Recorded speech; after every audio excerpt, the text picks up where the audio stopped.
Hello YouTube. Good morning. It is Saturday, November 5th, 2022, 5:45 a.m.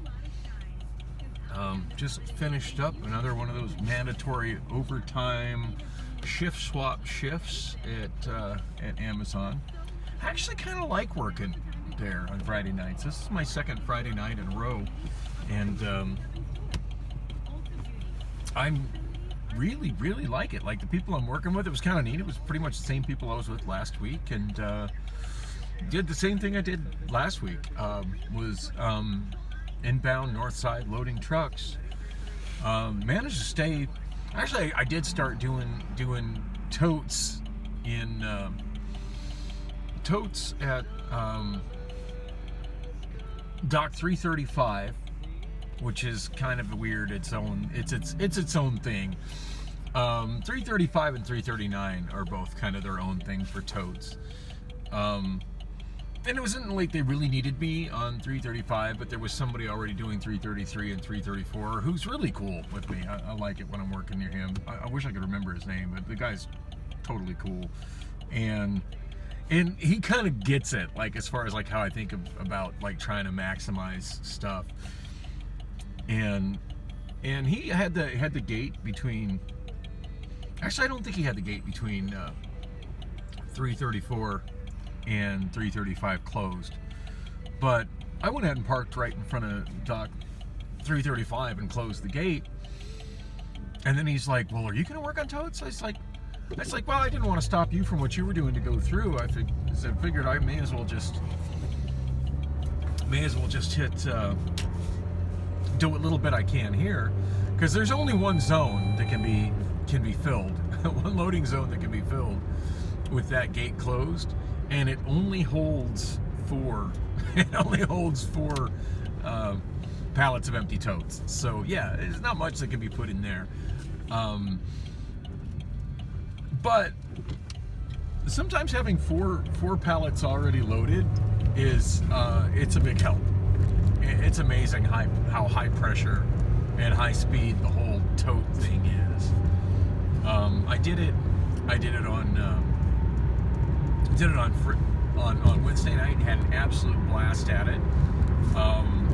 After the whole mishap with the ones that had fallen apart, that got escalated all the way to having safety come and deal with it. Of course, I was down to nothing, and had all the water spiders from like 3 different departments just waiting there like hawks. And their managers on their ass. Well, give me totes. Well, I mean, there's none there. What are they gonna do? But yeah, I was like my speed round. I was literally like putting 2 in a zone, closing a gate, putting 2 in the next zone, closing a gate. I was on that like for a while before I got to the point where I could actually like fill up a zone of 4 and close a gate and work on more. And pretty much I was kind of stuck on that kind of high speed thing until. And from what I've been told, I do that faster than anybody else when it gets down to the wire like that. But yeah, I was pretty much stuck doing that on early Thursday morning, like right after lunch. Lunch is midnight to midnight 30, by the way. But yeah, I was stuck on that, which was all right. I mean, I really enjoy it. I kind of, obviously I'm being super careful down stacking because I don't want to have another incident like the last one that got me suspended. But I'm still doing it, as fast as I can,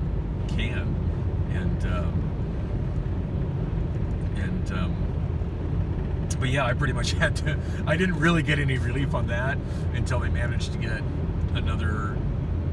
the trailer of whatever the hell got parked incorrectly at 339 pulled away, and then an actual trailer of totes at 339, and then 339 open.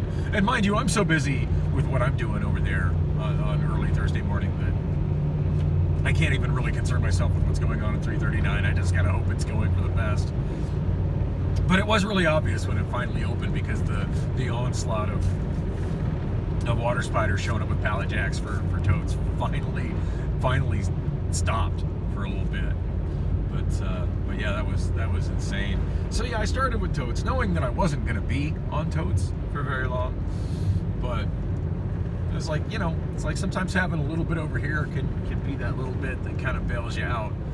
So I put just unloaded 4 stacks, each stack down stacked them in the tiny little buffer area at Dock 335, and it's a tiny buffer area. In fact, they put these new sensors in, and I don't really know exactly what they do. It's some kind of a pit safety thing. For something that's a pit safety thing, like they created more obstacles, which I don't like. Is more obstacles really a safety thing, or is it just more shit for us to mess up? And I nearly broke one. Not last night, but right when I started my shift Wednesday night. They're really tiny and they hang just lower than they really should.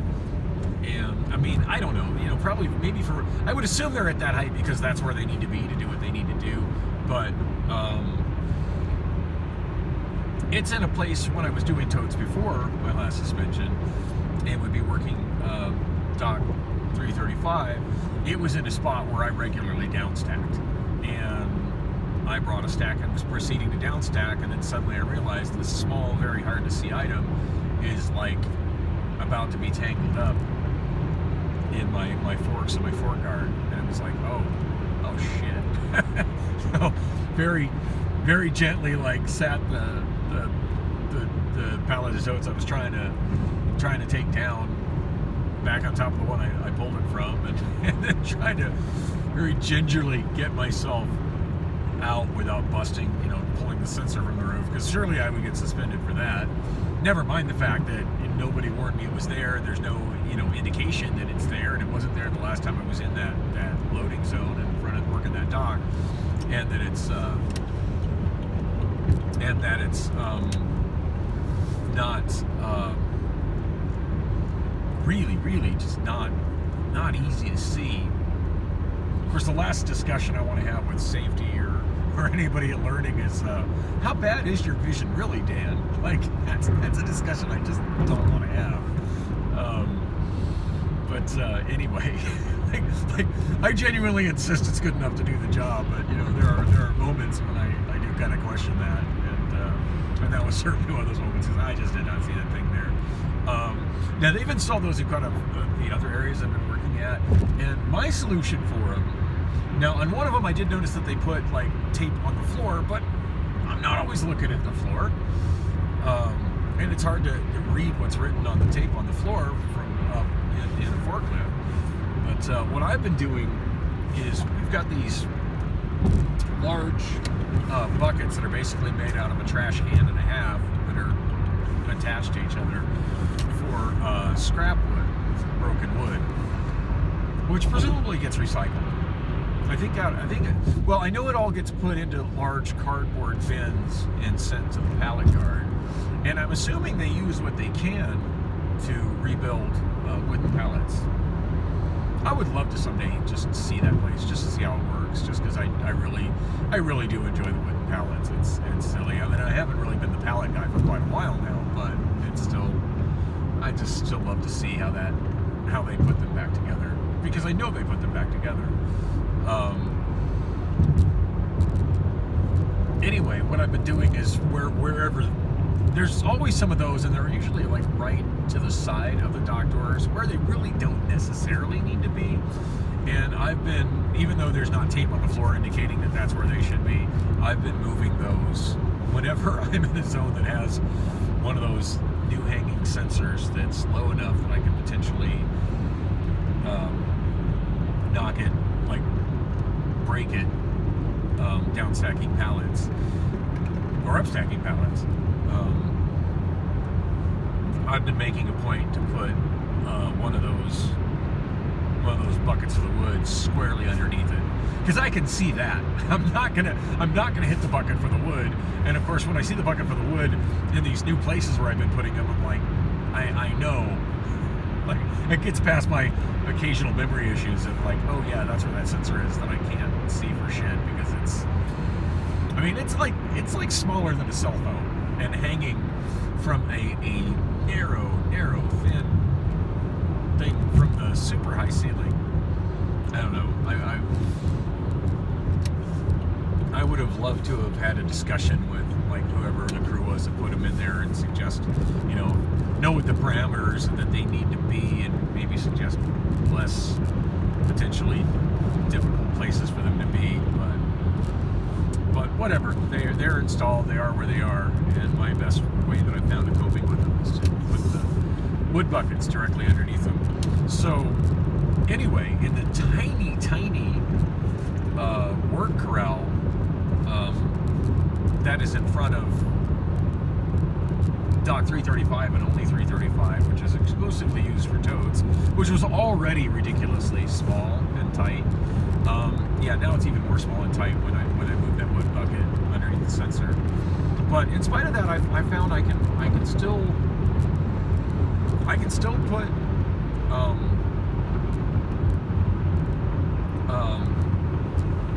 I can still buffer out five pallets of totes there. They're just in a little tighter than they used to be, with the two on the left being at kind of an odd angle. It's really unnerving how that guy's got his right blinker on when he was not. It's like it was indicating he was going to come into my lane. Amazes me how many people drive with their blinker on when they're not changing lanes. Like, how do you not notice that's on? Not that I don't do that occasionally myself. The Saturn will beep at me if I leave it on for too long. Anyway, so yeah, I started today in 335, and somebody had moved the wood bucket out from under the sensor. So like the first thing I did was move it right back under that sensor. And I even pointed it out to the guy doing totes that was over in 333 and 334. I'm like, I told him I nearly broke the damn thing in my Chevy 4. And he's like, that's a good idea. I'm like, yeah, I'm not going to hit it if there's a bucket under it. Big, giant, obnoxious yellow bucket. But anyway, yeah, I just brought out four stacks of totes, down stacked them, put the 4 into the little loading zone, and then had 4 buffered up inside the little corral in front of the door, and that gave him enough time to kind of finish what he was doing and not be in my way, so I could go through his work zone. And I ended up just pretty much going all the way to the next to the last zone on the north side, and I forget which dock numbers those are, but it is one of the small-ish zones that only has 2 doors and 2. Actually, no, it has 3 loading zones and 2 doors, but they're not very big loading zones. Like one of the loading zones, I think holds 12, one holds 8, and one holds only 4. And this probably makes no sense to anybody as I'm explaining it, but anyway, someday I'm going to make little diagrams and post them, link them. Anyway, it makes a difference as far as like how you maneuver and load everything in. But I managed to stay busy in there all night. Now, granted, at some points I ran out of work there, but I've just kind of made a habit. The managers in that department love the fact that I'll do it, because a lot of the guys that are forklift drivers, if there's nothing in the loading zones in front, they'll just sit there and like lean against a forklift and play with their cell phones, or just stare into space or read books. And yeah, I don't do that at all. And interestingly enough, at one point we had the head of safety come over because there was a TDR plate that got stuck inside my zone, one of the doors I was working on. The first of 2 trucks that I finished tonight, and the safety guy like was pointing at these little rule things that he put up, and which have been up for quite some time, to the point now people ignore them. But the rules he's talking about, nobody should do this. He's looking directly at me while he's saying that, and I'm like, yeah, I don't I don't do that ever. Like who you got me twisted with? He's like, well, I'm not saying you. I mean in general. I'm like, well, in case you hadn't noticed, I said, when I'm if I'm done, I park my pit like I'm supposed to, and I walk out to see what work I can find, and I'll grab a pallet jack and load my zones up myself if the water spiders aren't keeping up. And he's like, oh, okay. but yeah, I always do that, and there were a few times where I did, you know, get everything done in the little zone I was in, and proceeded to go out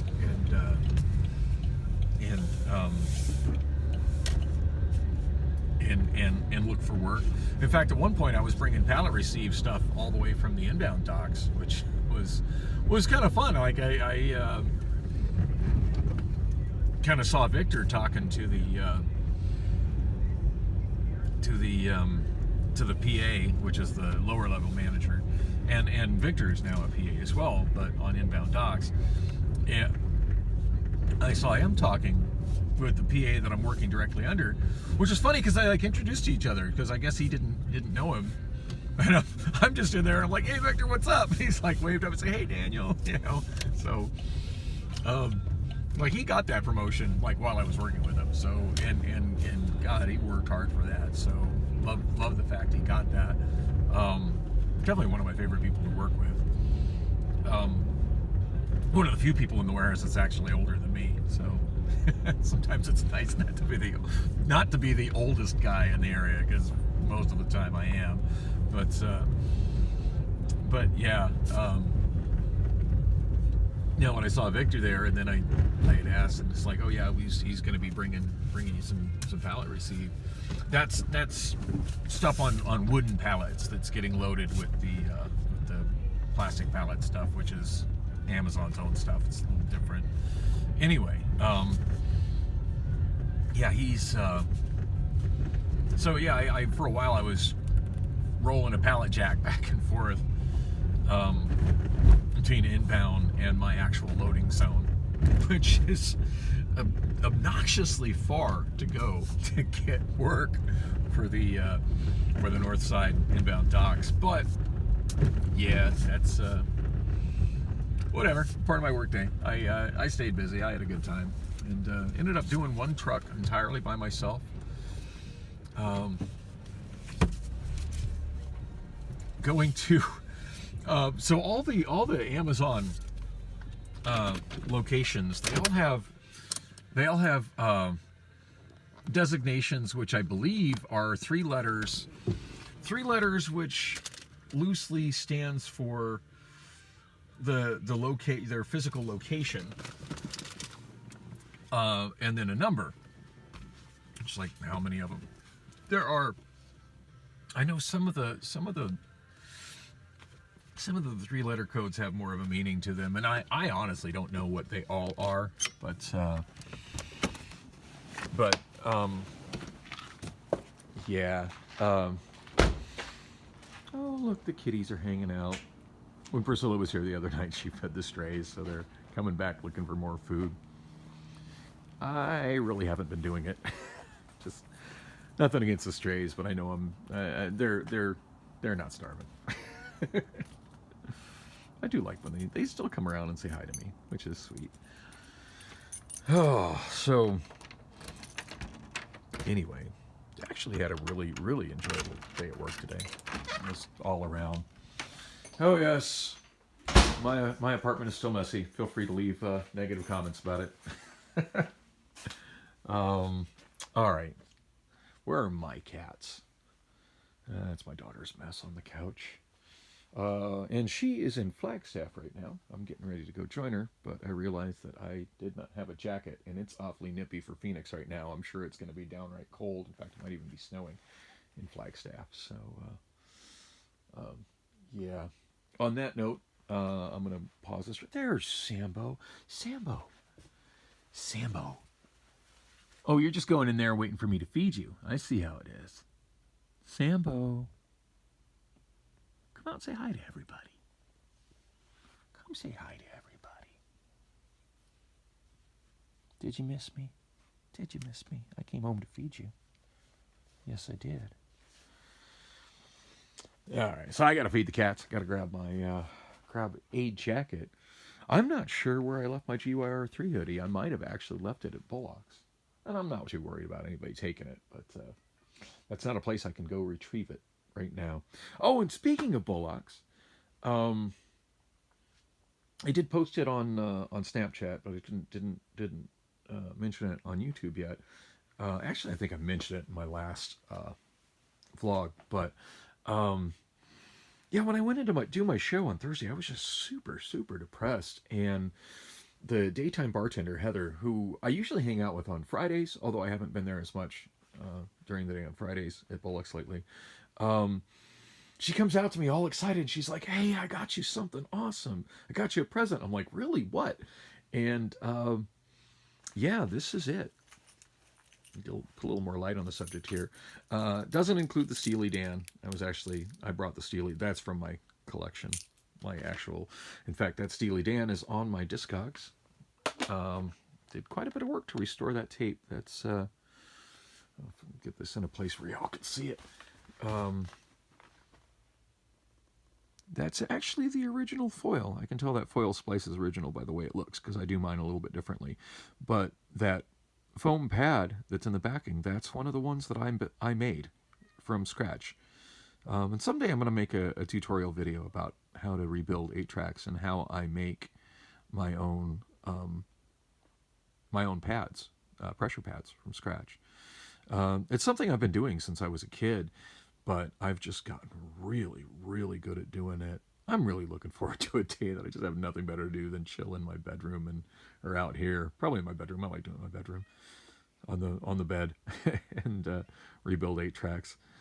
It's incredibly therapeutic, and my reward for getting it done is getting to listen to Steely Dan's greatest hits, which, as you see, is a double album. So it's the equivalent of 2 LPs on a single 8-track tape. This one sounds really good, by the way. In fact, I can play a little bit of it right here. So this is the 8-track deck, and I know I've mentioned this one before.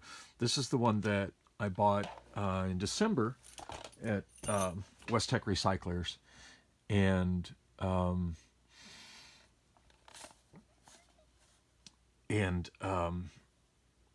was able to get some of it fixed, but then I still had a dead channel and there was some electrical issues, and I figured, you know what, I got the money right now. I'm gonna send it to Jeff at Jeff's Professional Audio Repair over there on 19th Avenue, just north of yes, I see you, Sambo. Just north of, I left the Betamax turned on. Just north of, I don't think that clock is set correctly, by the way. Just north of Indian School. So he completely refurbished the innards of it for me. I mean, obviously he can't replace that missing button or that broken knob. But he went through everything and just fine-tuned it and left it sounding amazing. Well, as amazing as an 8-track player is going to sound. But I'm quite happy with it.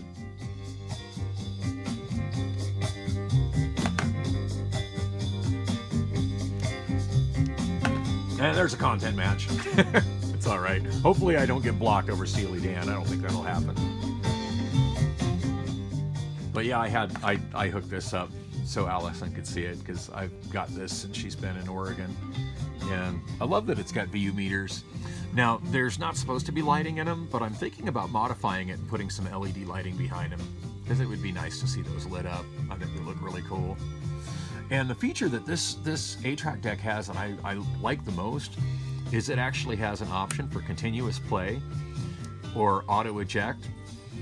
And when the auto eject is set, after it cycles through all 4 programs,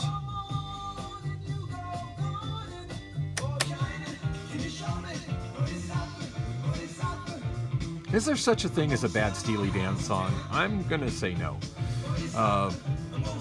There's program 3, program 4,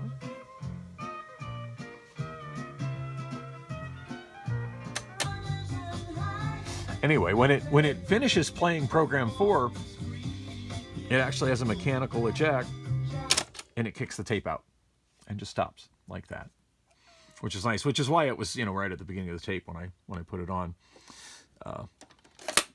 Anyway, back to this box. So this came from Heather, and let me put a little light on this so y'all can see it.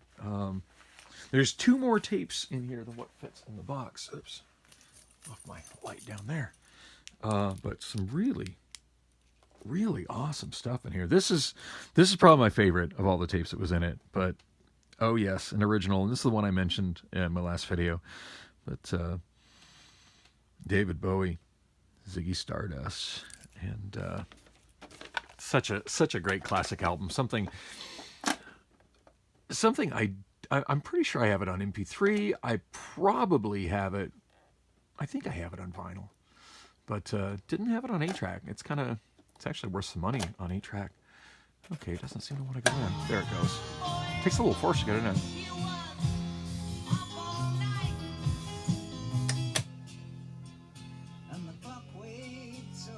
But yeah, this tape sounds great. You don't have to do anything to it.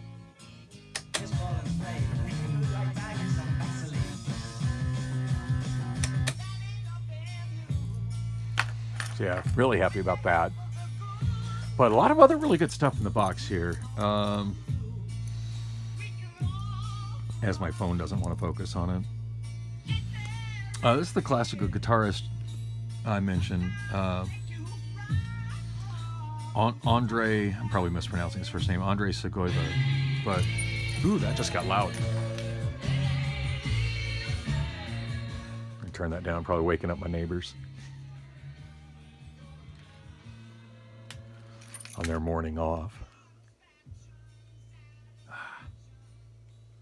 Oh, come on. Oh, that's what's going on. It's one of those tracks that fades out and then fades back in. I think. Maybe I turned it down too low. You know, I never did like the volume buttons on that remote. It's just so much easier to turn the damn knob. Anyway, yeah, that's the classical guitarist that I mentioned. And now I got a couple tapes from him in here.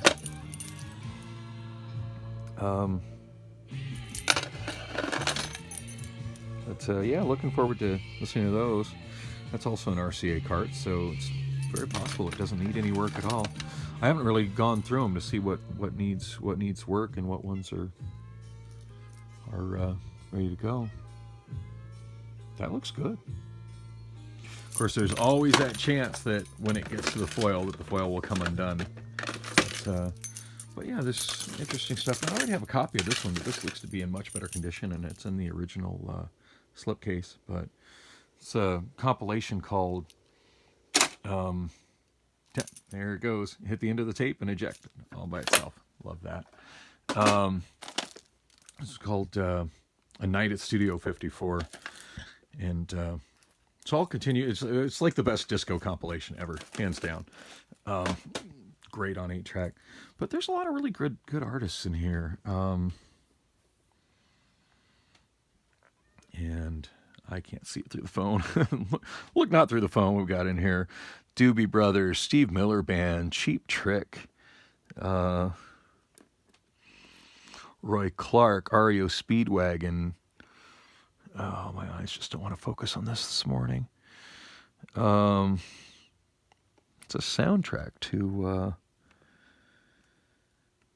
what the hell? It's 20th Century Fox film W.W. and the Dixie Dance Kings. Never heard of that. Frank Morano and Mahogany Rush. That's a great blues rock album right there. I've actually got a CD release of that, and that album is quite rare on CD. But kind of neat to have an old 8-track of it as well. What else we got here? Chicago, Willie Nelson, Al Stewart, Thin Lizzy. Got some more compilations. One from, looks like it's a K-Tel. Oh no, that's a budget Beach Boys compilation. Might be some good stuff on it. The Cars Panorama. I'm pretty sure I already have a good 8-track of Panorama, but that one looks to be in a little bit better shape than the one I have. Some sticks. And there's the K-Tel compilation. Gold Rush 79. What else we got in here? I can't quite make that label. The font's so small. A couple of recorded ones. Now that one there, it's, decisions. Do I be excited that I have a 90-minute Memorex that's never been written on the label? Or do I get excited that it probably has all of the Who Quadrophenia on it with their really nicely done plastic clicker label? I don't know. Have to listen to it, see how good it sounds. If it's a crappy recording, of course I'm going to record over it and be stoked to have a blank, especially now that I have this recording deck. But if it sounds good, it's the Who. I'll keep it. Grand Funk Railroad, Barry Manilow, Rush, All the World's a Stage. I know I have Rush, All the World's a Stage on 8-track, but this one might be nicer than the one I have, which is cool. That means I can sell the other one, and that's something I'm sure that will sell pretty quick. What else we got here? Enlightened. Oh, Allman Brothers Band. Nice. Rick Derringer. What else we got in here? I'm not quite sure what that is. Another country compilation. Another recorded tape. Kind of hard to tell. Hard to tell looking at this one if it's been used or not.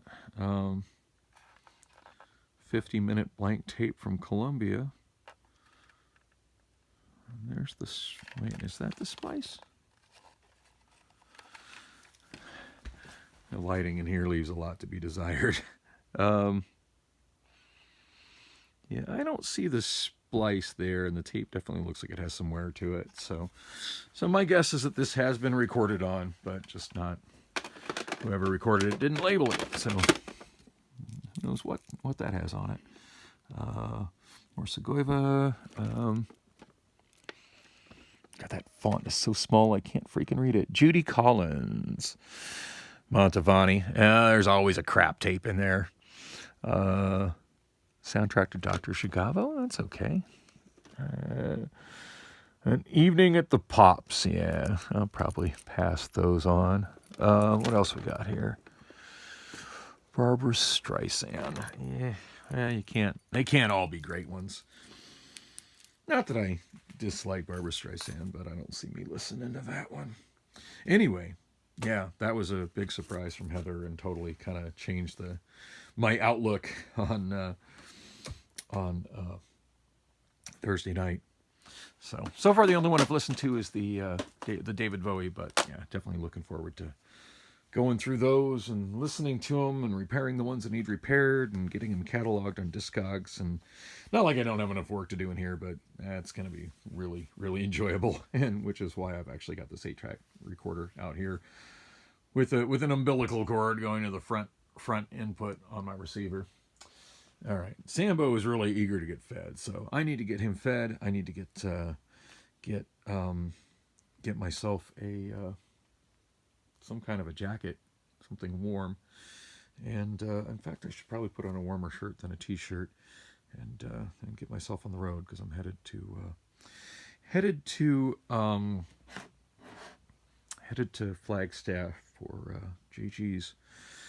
I want to say funeral. They're calling it a celebration of life. I don't really know what the difference is. But apparently it's something different. But whatever. Just want to kind of say goodbye to Gigi and pay my respects. And it'd be nice to see Vanessa and her husband as well. I haven't really spoke to them in quite some time. I did talk to her briefly during my first break at work. So anyway, they're looking forward to me showing up there, and I want to get there early enough to get a little bit of nap before the event. So I'll try to shoot some video on the way up there.